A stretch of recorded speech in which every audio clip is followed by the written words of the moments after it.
Aşgabatda çöregiň gytçylygy duýulýar. Eýýäm soňky birnäçe ay wagt bäri ýurduň regionlaryna dowam edýän un-çörek gytçylygy we gymmatçylygy indi paýtagt Aşgabatda-da ýiti duýulýar. Bu barada Azatlygyň paýtagtly habarçysy 11-nji noýabrda maglumat berdi. Soňky 6 ay bäri vilayatlarda un-çörek gytçylygy dowam edýärdi. Bu gytçylyk Türkmenistanyň paýtagtyna soňky 2 ay bäri gözeýilýär. Ýöne soňky 5 gün bäri çörek gytylyp başlady diýip Azatlyk radiosynyň ýurt içindäki habarçysy aýdýar. Pulun bolsa da çörek tapmak kynlaşýar diýip habarçy sözüne goşýar. Onuň sözlerine görä bazarlardaky nyrklar ýokarlanmagyna galýar.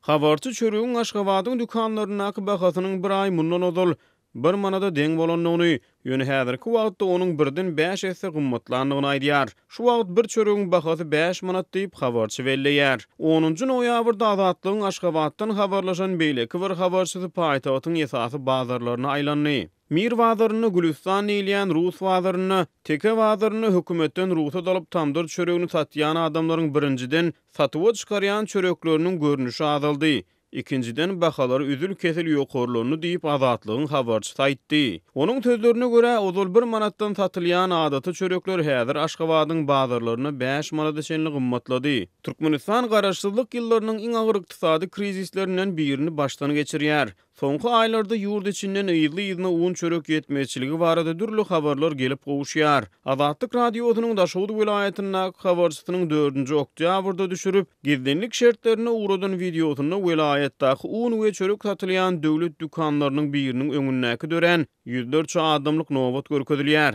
Nowbata gatnaşan bir ýaşaýjy Azatlyk radiosy bilen gürrüňdeşlikde adamlaryň ýer-ýerden gytçylygy un-çörek nowbatyna garaşandygyny, şonça wagtyň dowamyny un satyn alan adamy görmänligini habar berdi. Azatlyk radiosynyň beýleki bir habarçysy 24-nji oktýabrda Türkmenabad şäherine ýerleşýän döwlet dükanlarynyň biriniň öňüne dören 200-300 adamlyk un-çörek nowbaty barada habar berdi. Habarçylarymyzyň bellemegine görä regionlardaky döwlet dükanlarynyň öňüne döreýän uzun nowbatlary polisiýa urluklary we beýleki käbir güýj idaralary gödäwçilik edip başlady. Yerli ýaşaýjylar Azatlygyň habarçylaryna berýän gürrüňlerine ýeti azyk ýetmeçiliginden şikaýet edýär. Muňa garamazdan döwlet başlygyny ýurtda galla garaşsyzlygynyň gazanlandygyny aýdýar. Hem de döwlet ýetçiligindäki media serişdelerini muny wagt etmegi tapşyrýar. Bu aralykda noýabryň başynda Türkmenistan Altyn Asr internet neşriniň maglumatlaryny Daşowdy vilayatynyň Göregli etrawyna ýerleşýän bir kärhananyň çörek önümlerini daşary ýurtlara eksport etmäge taýýarlanýanlygy barada maglumatlar peýda boldy. Azatlygyň ýurt içindäki habarçylary Demirgazyk regionunyň ilatynyň iň agyr un gytçylygynyň birini başdan geçirýänliklerini habar berýär. Türkmen hökümeti un-çörek gytçylygyny boyun almaýar.